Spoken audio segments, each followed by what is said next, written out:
one more time on the program today. It's always super exciting to have you all on our conversation. And one more time, my name is Chigozie George. Wherever you are joining us, I'm excited to have you on the conversation. It's going to be a very exciting conversation today. So, wherever you are joining us from, I want you to sit back and get ready for another exciting conversation. I have a very exciting guest today.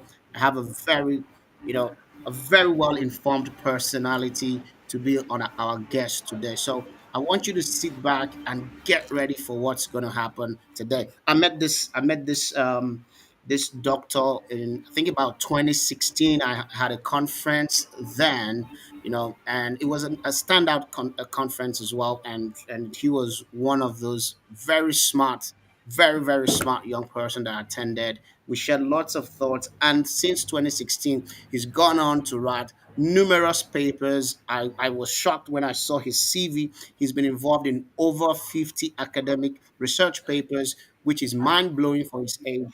And he is one of the youngest, I think, the youngest PhD and lecturer in Gambia, and also he's a fellowship fellow in China, and as I understand, will be moving to the US also to continue his academic pursuits. He's a researcher and well informed. I have no doubt that you are in for a wonderful time. So before I bring him in and ask him to do a little more introduction of himself, I want to quickly invite you to go ahead today and share and invite somebody. You can find it on Facebook, Chigozie George. Just follow me and you can share it, and you can find me on Instagram, Chigozie George, and be part of the conversation today.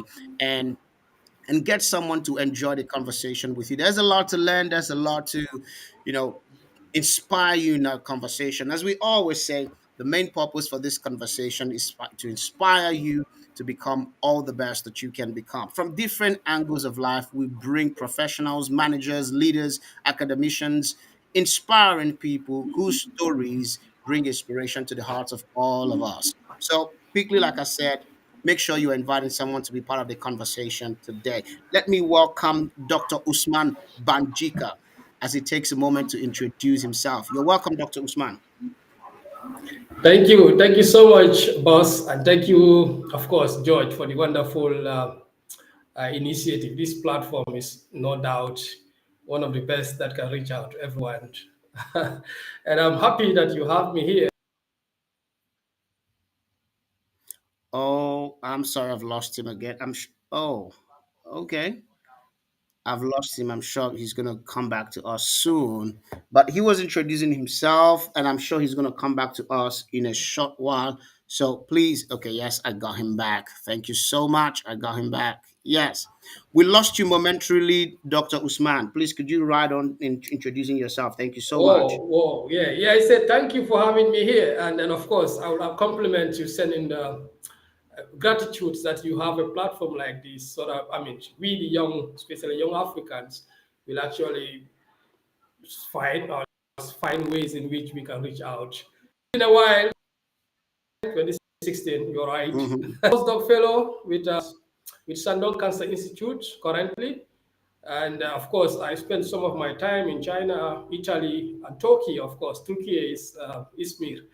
Okay, and for now, I'm a full-time lecturer with the University of Gambia. And as you said, yes, I am still the youngest in my department, which I love being. Love being the youngest. Thank you. It's nice to have you, and I'm really excited about how far you have, what you have achieved in your life. And since 2016 to now, the countries you've been, and the impact and the contributions that you have made as a person and as a researcher. I see most of your programs that you interact with young people, trying to inspire them, trying to do your best to influence them. And I believe that the little one the little of us can contribute to making Africa better, to making the world better. We just have to do it. So I'm excited to have you on the conversation tonight. One more time, you're welcome. Let me quickly get into the conversation with you so that we don't have to take too much of your time today. Now, I want to start with just before the conversation, I heard the voice of your wife, and you were like, "That's my wife." I see your pictures. I see you're a very happily married man. Tell me, what's the That's secret to right. being happily married from your marriage perspective? What's the secret to being happily married? One of the secret is to marry an African lady. I tell you, I'm sure some I of our have guests no will doubt. disagree with that. Yes, I've not been biased. I'm not being biased. I mean, speaking from experience, our ladies are cool. They really can make a mother for you as a husband. You know, you tend to have two mothers when you marry someone Mm-hmm. that actually is the cool of your heart, trying to understand Mm-hmm. your problems. Of course, we're not perfect. We tend to bow, make mistakes, but somebody who can see your mistake and still Mm-hmm. keep it could be the best person that ever occurred to you. So the secret is just marry an African black beauty. Wow. That's all. Wow. Now, I want to agree with you, but I do know that I have people from different parts of the world. I have guests, or will I say followers from different parts of the world, and they would bet to differ that, you know, that's different things that make marriages work. Okay, let me put it this way. Aside you marrying an African woman, aside you marrying some, what do you think is what balances your home?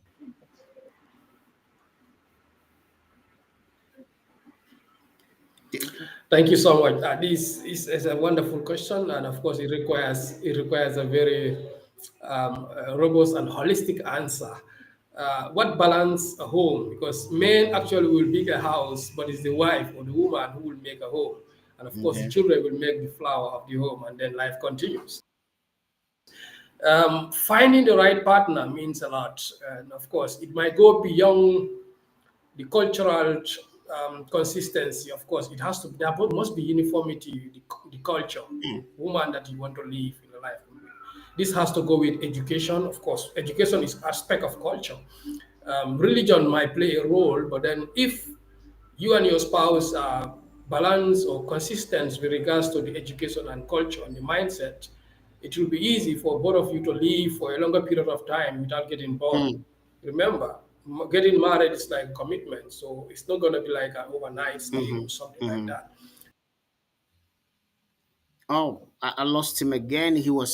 Dr. Usman was sharing with us what it means to find the right partner. Where okay, I think I got him back.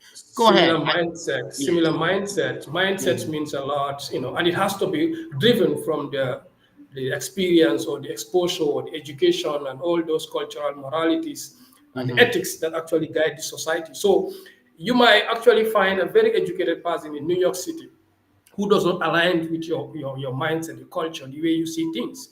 So mm-hmm, definitely, even you guys become couple, it might take hurdles before you can actually realize the realities among each other. mm-hmm, Individual personal traits comes into play, the way exposures we got, and of course the parental experience too will be different.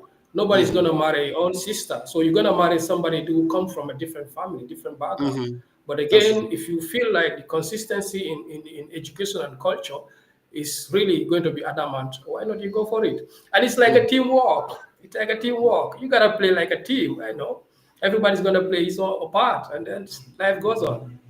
mm-hmm. Okay. Anyway, I've heard you say culture plays a great role. Culture, mindset. You also mentioned that religious alignment also plays a huge role. But I want to say that I totally agree with you, and I think I do disagree with the notion that, oh, because I love somebody, everything is just going to be all right. I do not agree with the notion that because I love somebody, everything is just going to be all right. I think it takes more than love to make relationships work. It takes more than love to make marriages work. There are several ingredients that make marriages work. I have always believed that love is like the key to the ignition of a car. Without the key, it's not going to start, but it does not keep the car running. There are other things that makes the car to keep going. So thank you so Like much. Let's well, quickly get into your professional life and what you do. You are a researcher, and I've seen a lot of papers that you have researched. Most of them have to do a lot with health and all of those things. We're going to get into all of this, but I want to ask, how important is is research work to humanity, or how important is research work? Now, there's a generalization of how important research is to the world, but I want you also to focus and say how important research is to us as Africans and in the African system. Finding out the unknown is actually that forms the pillar of research. We really Mm-hmm. want to know what is actually not known. Mm-hmm. And I'm glad that you want me to relate it down to Africa, sub-Saharan Africa to be specific. Mm-hmm. This is an area where it's still a gray area in most of the research aspects. Mm-hmm. Um, we need to have to go into research in order to be innovative. Mm-hmm. The reason why we still Africans are still going to rely on the tools and the machines that actually the West Mm-hmm. invented in order for us to do our research is because we still have a limitation. Limitation in the sense that we really want to do our research to impress our Mm-hmm. funders, Mm-hmm. to give the results that the grants actually are looking for, to do the research and actually reveal the fact that Africa still lacks some of the basic resources, some of the human aspect, for instance, health. Of course, our health is undermined, but most of our research in sub-Saharan Africa is to find out a problem, not to solve a problem. Mm-hmm. So research will actually comes in way to innovate, to Okay. make our life better, to make humanity more living modern life. And of course, this can only be done if we actually really designed our studies. Mm-hmm. Sub-Saharan Africa, for example, Sub-Saharan African scientists. Our studies should not be designed by the funders, which are normally the Westerns, because our problems are different. Hmm. We actually, our problems are known. The problems of Sub-Saharan Africa is known.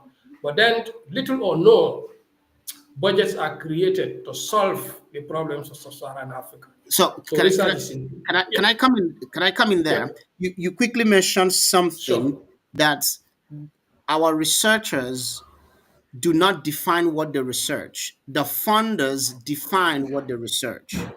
How does Yeah, that work for Africa? How does that work for developing countries such as I'm trying to focus in country in African countries, but at the same time, I do realize that countries like Pakistan and all of those other countries, but countries that are in the Middle East, might also have such kind of problems like as we have here. So how does that help that the people who fund determine the research? So if the people who fund determine the research, does that mean that the research is not based on what we need, but is based on what is approved by the West?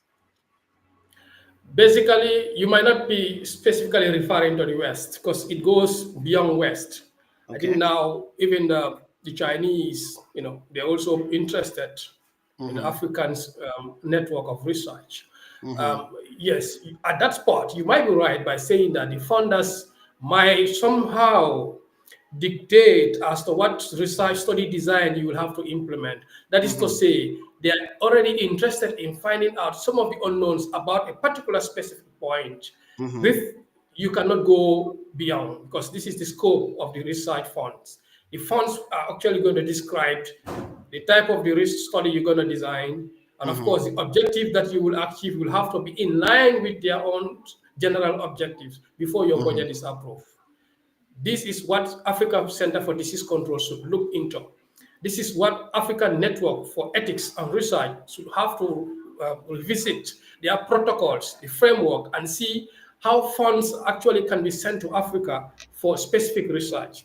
If African Center for Disease Control have a particular department controlling all the funds coming to Africa for research, by Mm-hmm. now we'll be able to ignore some of the funds and redirect to the needs that Africans really need to have, not the answers that the funders will need to get, not what they want to reveal, what problem do African researchers can see and identify as African problem and tend to design their study based on that.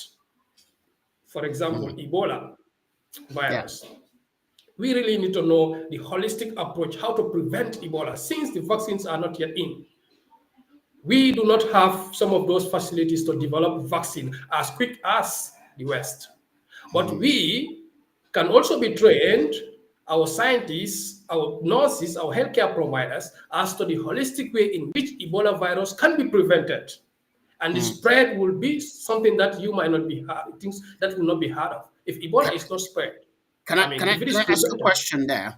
You can I yeah, you said that you mentioned our scientists.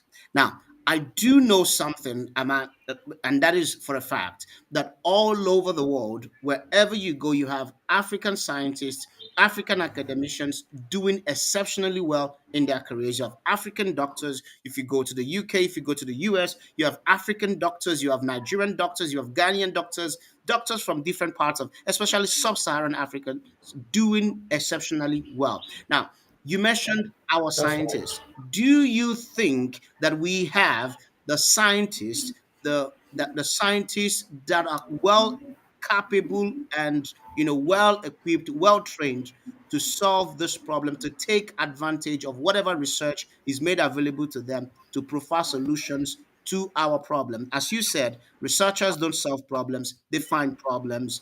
Do you think we have the scientists that can take advantage of your kind of research work to give us the solutions to our problems?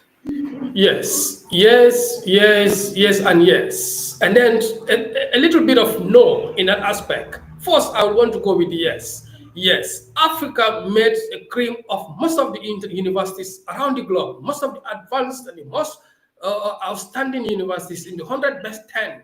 Go to their academic profile. You will see number of Africans in their academic category, number of Africans in their research category, doing wonderfully and exceptionally well. Mm-hmm. Going through the publications, you go to the higher impact factor paper journals, you find names of Africans. But then look at their names and their affiliations. You will see the names and the affiliations are not Hmm. tallied. You see the name on an African researcher whose affiliation is in the Hmm. West. This has something to do with the brain drain. Hmm. We might not blame, we cannot put a blame on of our scientists who are actually not in the country, because at some point they are contributing indirectly to the African science, even though they are in the diaspora, or let's say they are not in the country. But then, if you look at the brain drain too, you want to bring it down.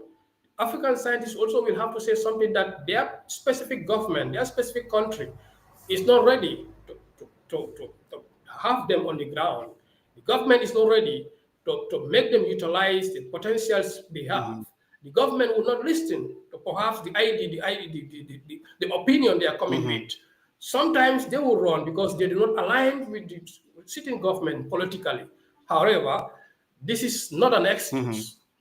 A scientist should be apolitical. A healthcare provider should be non-political.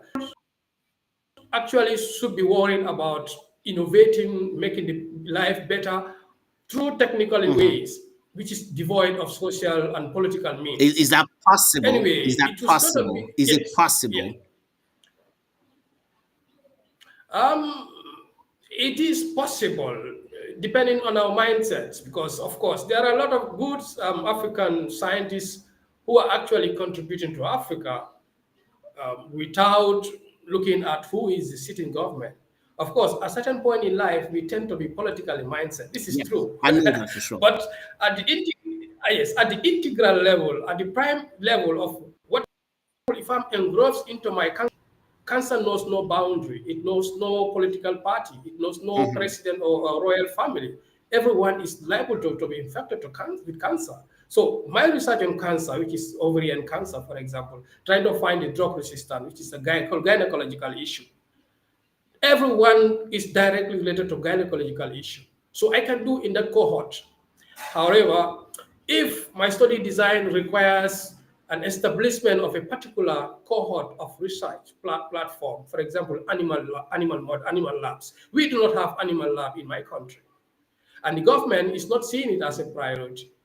These are the basic science that we really need to work on to Hmm. know what type of genes our people do have. Are those genes susceptible or they are resistant to the type of the oncological issue happening globally? And if it is happening globally, what is our proportion in our country? How Hmm. are we ready at the functional medicine approach? In short, to personalize that particular problem to our people. We cannot only do that if we actually establish that platform of the research.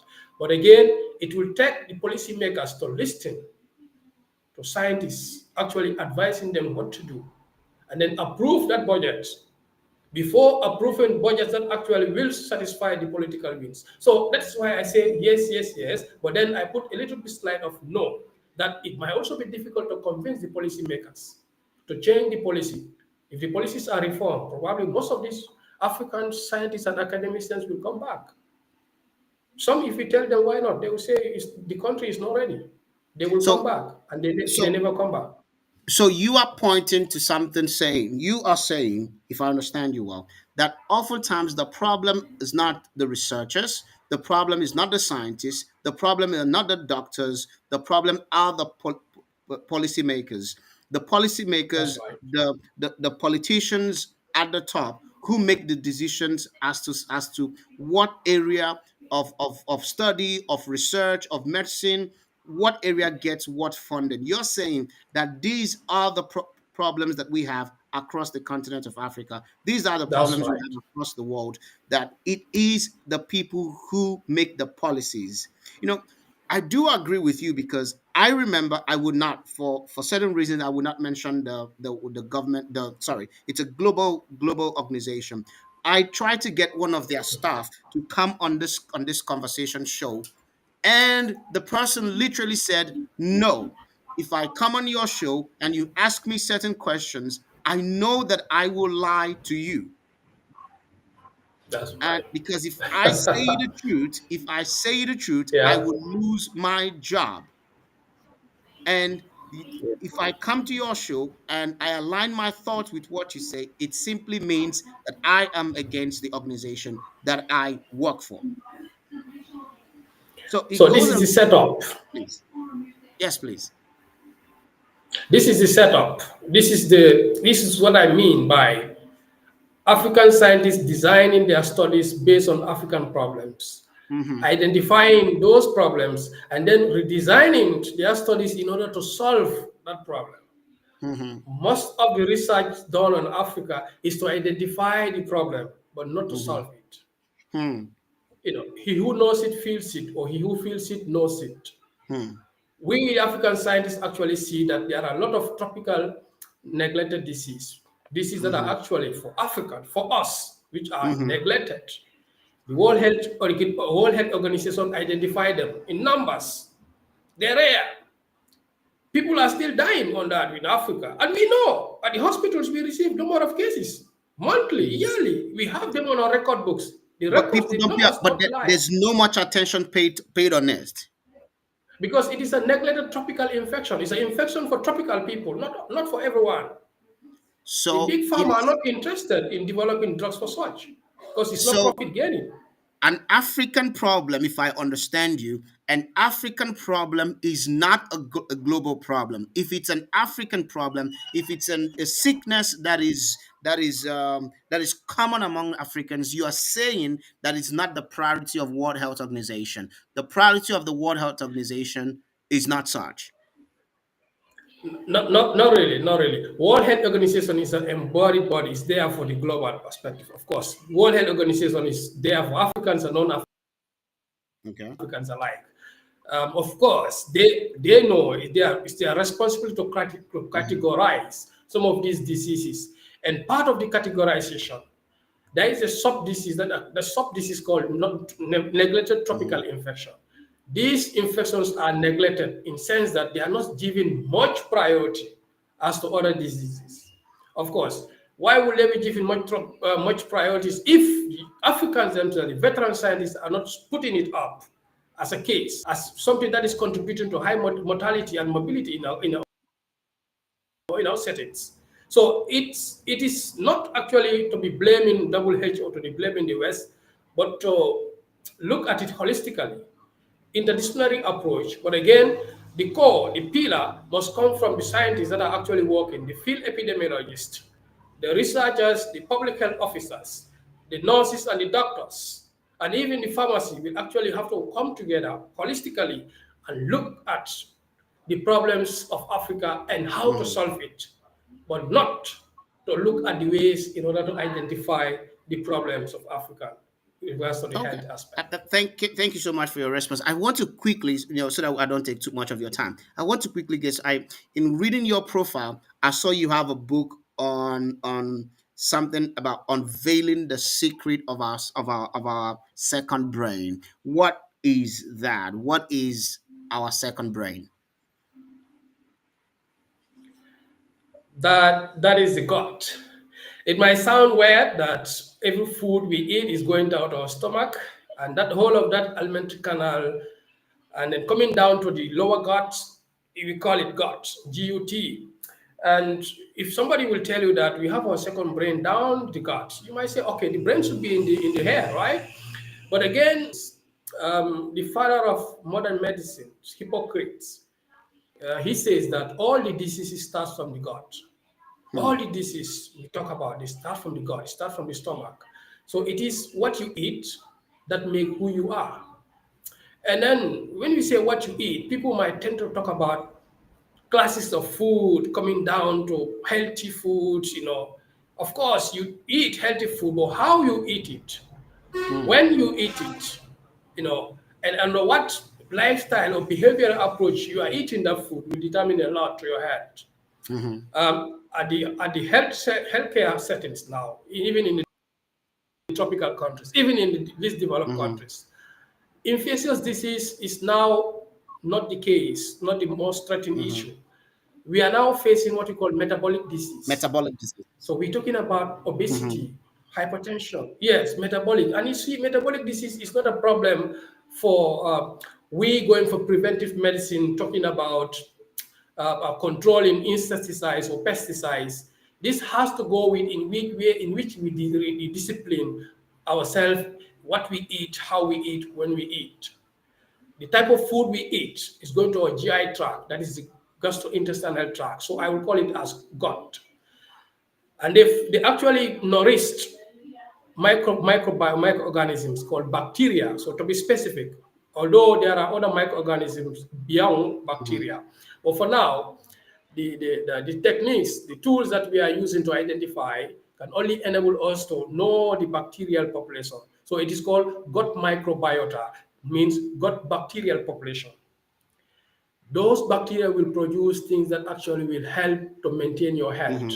They produce vitamins, Hmm. they are polyphenols, they actually are phytochemicals. They help to clean the GI tract, they help to knock down other pathogens, and of course, they go up to the brain to help to send information to the brain that the immune system should be checked and Now, balanced.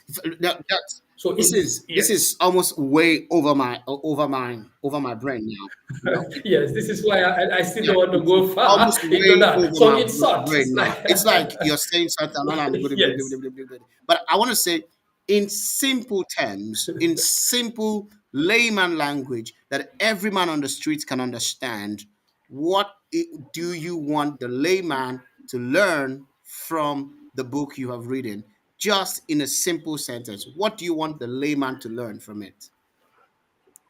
yeah. Once we take in fiber, we take in vegetables, fruits.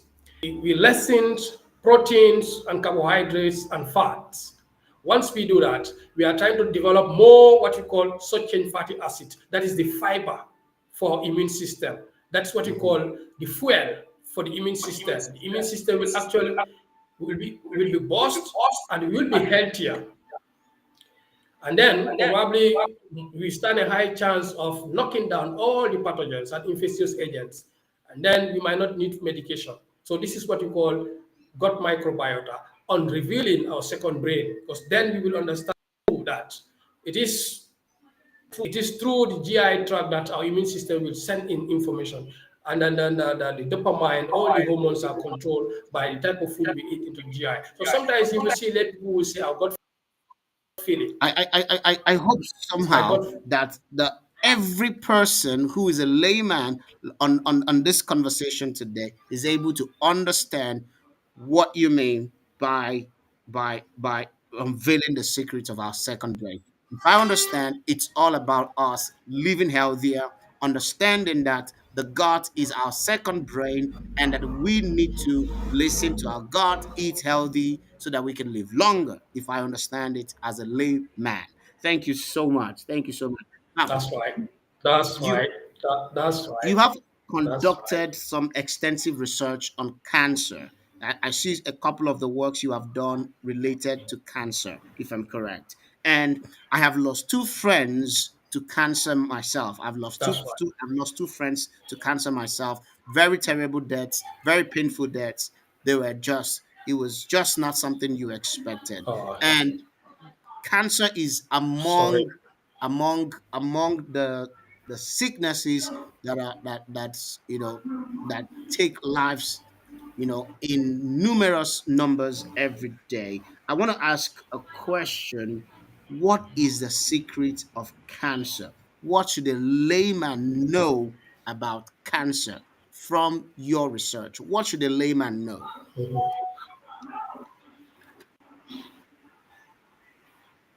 Yes, Dr. Usman. Perfect. Perfect. Perfect. So you're now bringing me back to the science, which which which I am still more comfortable with. And then you initially in the previous books, we were of our genes, right? People Hmm. were thinking that you tend to inherit a particular gene. When you inherit genes from your parents, there are genes that will be very much susceptible to a particular cancer, genes that will increase the risk of you having a cancer. So it Hmm. was believed to be in line with a cancer that if your brother has a particular type of cancer, your chances of you being infected with that cancer is high. But then if you look at cancer as a whole, it's an abnormal growth of cells in Hmm. different part of the organs. This is why you have different names of cancer, and they are named based on the organ they affected. Hmm. Brain cancer, lung cancer, ovary cancer, breast cancer, which is one of the biggest issues. Yesterday, I gave a talk on breast cancer, and it's really devastating Africa. And if you look at the response that Africans are having, it's still heartbreaking, disappointing that still young African researchers are not into breast cancer. So cancer is actually not now understood that it is not a genetic problem, but it's a mitochondrial problem, not say a problem in the nucleus, but in the mitochondria. So when you say Hmm. mitochondria is the powerhouse of the cell, is the powerhouse of the body. So when Okay. you say powerhouse now, is the organ and the organelle that actually is responsible for trying to balance our energy input and output. So if you really want to make your energy input and output, you have to know what is coming in your body.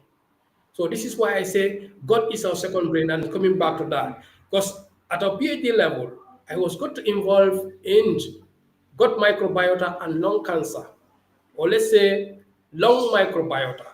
The bacterial population that happens to live in the lung will determine whether you can be exposed, you are exposed, or you are at a high risk of lung cancer. That is one aspect. Recently, we tend to realize that um, the food we eat, the exercise we do, the time that we eat that food will now give a chance for a cancer to develop faster than your normal cells. So when cancer cells develop faster than your normal cells, you tend to have disease.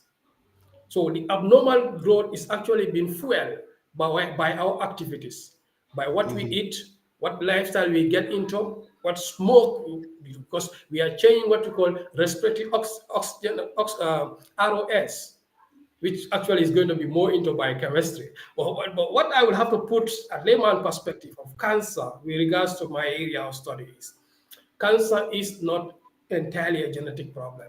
It Okay. is, of course, behavioral lifestyle that we can beat cancer down.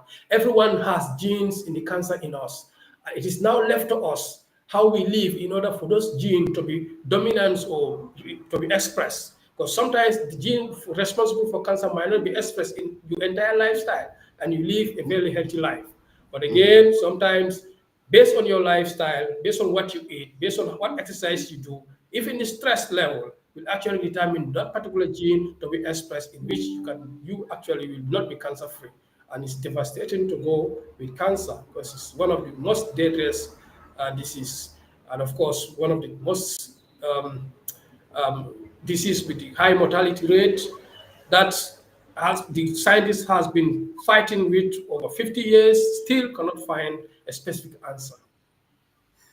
Now, I'm going to come back to the fight that you said has been over 50 years, Over. but you mentioned that cancer is not necessarily a genetic issue.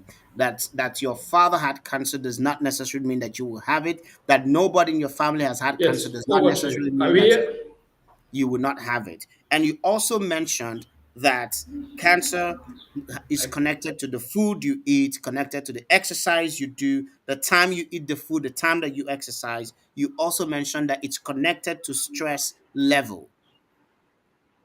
Can you break it down a little bit for me in terms of, you said behavioral lifestyle, connect behavioral lifestyle and stress level, and how does it affect cancer? Now I want to quickly, before you connect the two, I said behavioral lifestyle and stress level. Before you connect that, I want to quickly mention to you that there are people, I have understood that every time someone is trying to advise someone about cancer, he says quit smoking, quit alcohol. But That's right. That's I right. see smokers who have lived for 80 years, 70 years, and 90 years. I see people who drink and they live so old. So every time there's an argument, someone says to you, "Oh, my father smoked till he's 80 years, 90 years.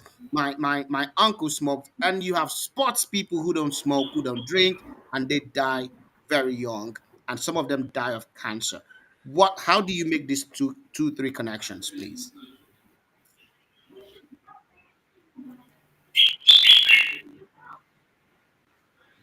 Yes, Dr. Usman, you can go ahead.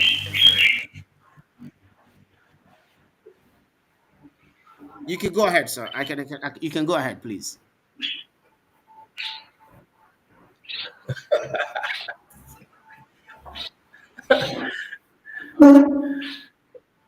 Hello? Yes, this will fall down to a functional medicinal approach, which is called Okay. personalized medicine. Okay. Um, yes, functional medicinal approach. We say personalized medicine. What does not kill your uncle does not necessarily mean it will not kill you. Mm-hmm. Probably your uncle gets a particular gene resistant to the smoke he has been doing for quite a long time. And then, while you don't have that, you do not inherit that gene from the parental line. So obviously, if you smoke the way your uncle smokes, probably you will tend to develop lung cancer at a very tender age. And again, smoking necessarily does not mean you will have cancer. There must be genes that are actually there that will increase the risk of you having a cancer. So obviously, you cannot define you being a smoker not to quit because your uncle has been smoking and lived for this particular year. The same thing goes to the lifestyle we're doing. If there is something that you will have to identify or recognize by yourself, George, that our food style, our food habit has changed over the years. Mm-hmm. True. The way we are now eating artificial sweetness is higher than what our parents had before. We had the artificial sweet now. We have sugars now. So most of our parents were using honey instead of sugar. Then there was no white sugar coming from Brazil. The type of oil we are using now to cook, of course, is part of our main ingredient. We cannot go without frying, even the French fries, even though it is fried in Lagos. It's called, I mean, these are the type of things that we are actually not considering.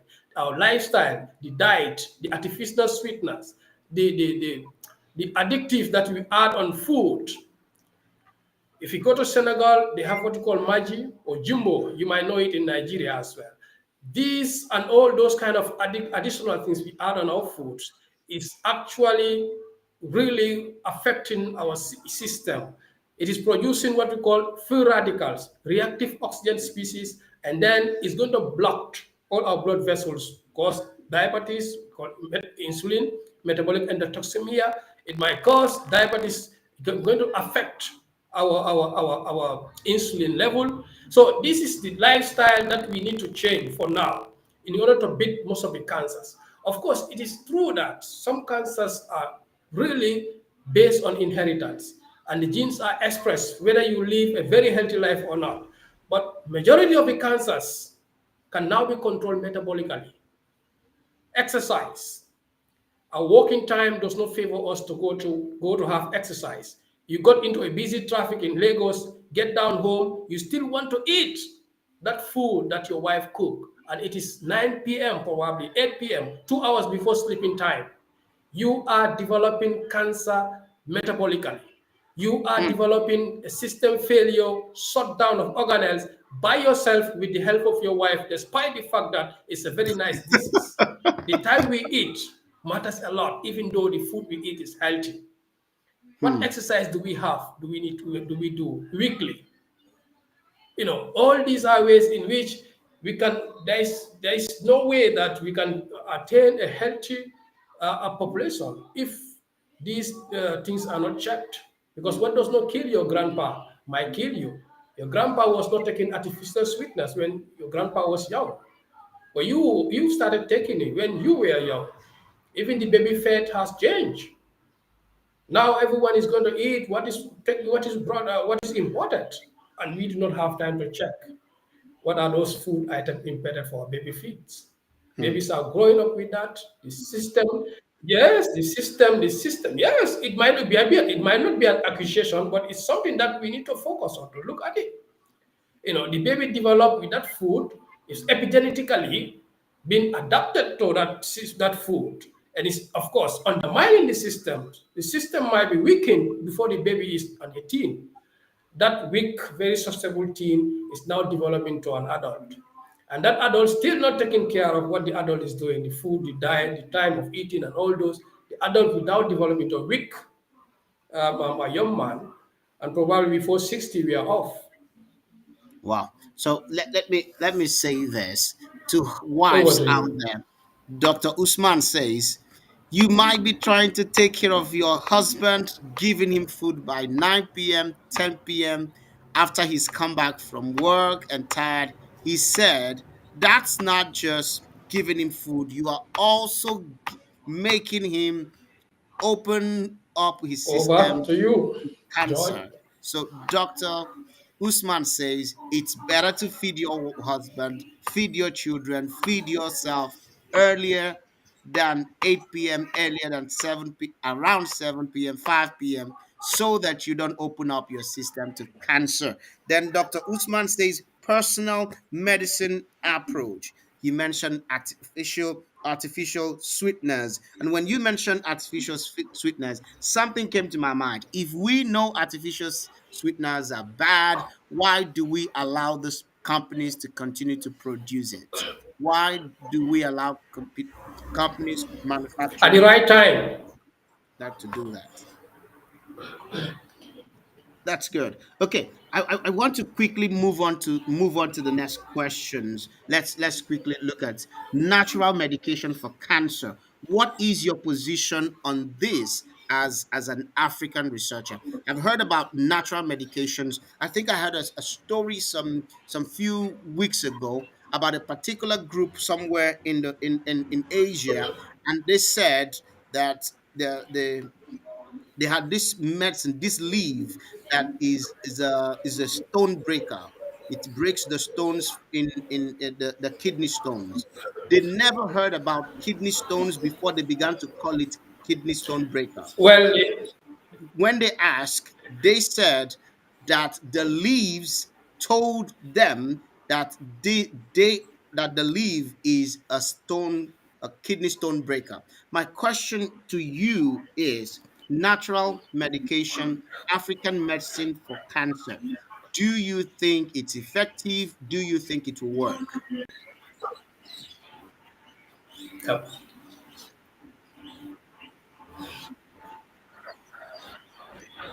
Are you with me? Hello? Are you with me, doctor? it does, and this is a very important topic, a very important question you brought to this standout conversation. Um, African traditional medicine is something that is valid. It is valid despite the fact that the volumetry analysis or the qualitative analysis is not done to a larger aspect. So now we know that our grandparents, or even our parents, will take a particular leaf and then, of course, boil it and drink. And the conditions that they had night before will no longer be there. You see them healthier than the day before. You see them. This should actually send a signal to the African Center for Disease Control that there is a potentials in the herbs that we are using. There are potentials in the roots or the barks, the African Mhm. traditional medicine that we actually do. I Mhm. studied in China. There is a very big energy that the Chinese are putting into Chinese traditional medicine. Mm. Acupuncture, you must have heard of it before. Yes. The Chinese traditional medicine is now revolutionized into modern. They are now trying to find an intersection, a link. They're in fact integrating the traditional Chinese medicine to the modern medicine. Mhm. This is what Africa Center for Disease Control should now focus on. Africa is the richest country with regards to culture and diversity. Mhm. Mhm. One single African country, you will find people with diverse opinion as to what is anti-malaria, what is anti-diarrhea, as what is anti-tuberculosis. Even Mhm. TB is detected and diagnosed in the lab, but you find people down in one village somewhere using a traditional approach to cure TB. But we are not paying more attention to that. Again, what volume is called volumetric analysis? What concentration will you use for a particular leaf as anti-malaria? If you do not measure, it's a problem that is also bringing African traditional medicine behind. It can bring is bringing us back. I can take 1 cup while another patient is not fit to take that cup. You take the higher concentration will actually going down to your kidney, acute kidney failure. People die of African traditional medicine without diagnostic or say But unknown. But Dr. Usman, that is one aspect of it. That's one aspect of no, it. But but Dr. Usman, yes, I want to quickly come in here. yeah. People die of African traditional medicine. We know that is true, but people also die of Western approved medicine. We know Yes, that too. this is why I'm coming. This is where I'm coming to. This is why I'm coming for. The dark side of it is that we do not know the volume, the concentration of what we are taking. That is volumetric Mhm. analysis. It is not standardized. So therefore, once it is not standardized, even though Cameroon has a very standardized traditional medicine, I do follow one of these traditional. They have a TV that actually is giving out airtime for that show to tell us that all the diseases have cure in Cameroon. If Cameroon has it, Nigeria and South Africa, Senegal could develop lab specifically for that. Then we will know because in producing drugs and vaccines, you don't just give it to people as trial. It's unethical. So you first have to go line into the test tube. You come down to the animal model, try to see how they are fit, and then call volunteers to go for clinical trial, different phases until it is approved by the Mhm. FDA. We can have our own FDA in Africa because we are the one who believe in the traditional medicine. We need to go in for it. I am a modern microbiologist. I still take modern African traditional concoctions. We have leaves that are actually like a tea. It's like the herb. We Mhm. have this leaf, and I know it must be somewhere in the bush of Nigeria. I do have it. When I have feel cold, I knew that actually it is not a virus because sometimes it is dusty out there. So what I do is I will boil that leaf with little sugar and then drink, and I'll feel the fresh breeze in me. I am doing that because I do it with 1 cup and it is okay for me. It might not be okay to my friend, even with that cup. This is how we call volumetric analysis. This does not might not it favors me, it might not favor my friend. This is a problem. But to say that African traditional medicine should be a thing of a past because it's our grandparents who did it. They did not make any breakthrough, and then the cohort is dying. Obviously, it should be revisited and it's really working. And then, of course, if we give a trial, definitely we can put standard on it, and then that will help us to divert our pharmaceutical importation. African government will now have a sort of an economy to get rid of importing very expensive pharmaceutical products from the West. Okay, I totally agree with you, and I'm a very very supporter of finding ways to improve anything that is of African origin, because like you said, what is in Africa is what will solve the problem of Africa. That's African right. leadership problem, the solution to African leadership problem does not lie in the West. The solution to African sickness does not lie in the West. It is a product of African system, and therefore the cure is in the system. So I'm a firm supporter that we find the cure of whatever is our sickness. Whether it is corrupt practices, we can find the cure in there. Whether it is religious exploitations amongst Africans, whether it's a Christians or as a Muslim or African traditional religion, I believe we can find the way to fix it. Whether it's in the health sector, I believe that the cure is in those bushes, like you said, in those forests, like you said, at our backyards, at our little farmyards around us. The cure are there. And I totally believe that if we can explore it and researchers like you get involved, scientists work with you, and those who are policymakers back you up, I believe Africa will find the cure for its own problems. Now, quickly, you mentioned China. You mentioned China. China is fastly become a strong power, global power broker. And you mentioned Turkey also. You lived in Turkey for a couple of years, and you see that, I do not know how it was then, but I'm still here now. That Turkey also is becoming a strong power broker in global affairs. Now, these two people are fighting for a place in the continent of Africa. I have a question I want to ask you as someone who has lived in these two countries. What do you think? What do you think is the position of these countries globally, and where do you see them in 5, 10 years?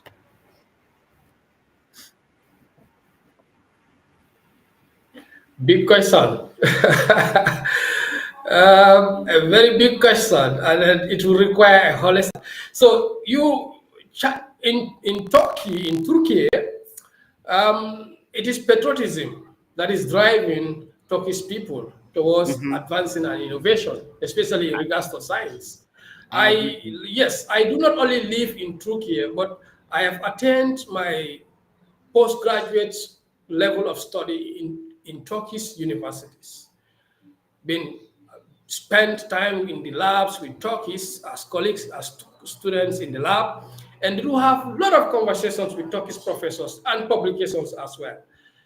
With regards to Turkey, for their revolution and then moving, still maintaining their science, especially health, dentistry, surgical or plastic surgery, this has to go with their patriotism.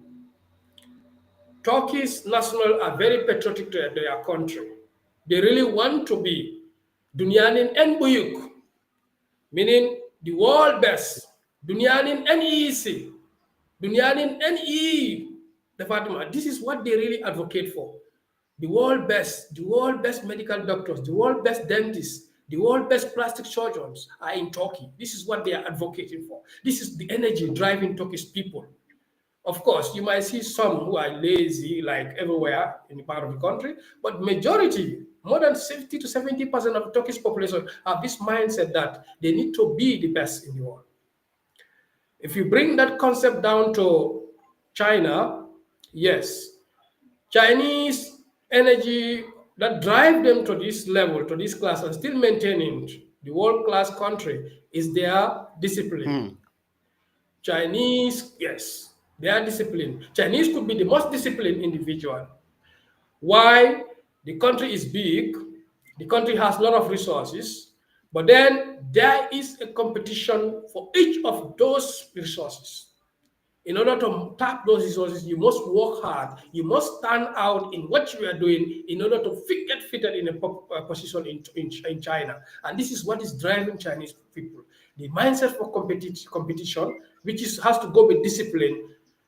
I don't know if in Turkey for like 4 years, also in China for 4 or 5 years. Um, the Chinese are very much disciplined as to what they do. I don't know much about, I don't want to talk much about their political system, but it's really working for them. Whatever you might call it in other part of the world, that system is really working for the Chinese, and But it has worked for the Chinese. So discipline is for the Chinese, as for patriotism is for the Turkish. If I will come to that aspect, that is driving them and still making them as having a very important position, a crucial position in this global or in this continent Earth. I want to quickly say something. You wanted to discuss the Chinese political system, but then you withheld and said whatever it may be called in the other parts of the world, it is working for them. I want to say that regardless of wherever anybody come from, every country should be allowed to practice whatever system of government works for them and helps them achieve the national and the national goal. Once there is a national vision and the people could say, this is the system of government that works for us, it should be allowed to work. I do not necessarily think that there's one particular system of government that must work everywhere in the world. So if China has got their own system of government and it's working for them, I'm happy to hear that it is working for them. And that is the most important thing. Something, a system that works.